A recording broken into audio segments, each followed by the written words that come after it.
জন্য উন্মুখ হয়ে আছে। ক্ষুদ্র ক্ষুদ্র সংকীর্ণতা ভুলে দেশ ও জাতির বৃহত্তর স্বার্থে আমাদের কাজ করতে হবে।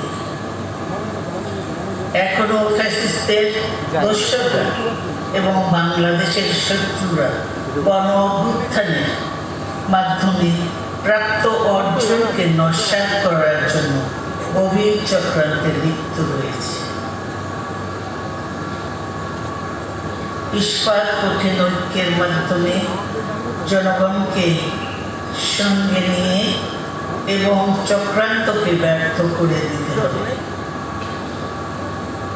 গণতান্ত্রিক বাংলাদেশ বিনির্মাণের জন্য আমাদের সকলকে একযোগে কাজ করতে হবে।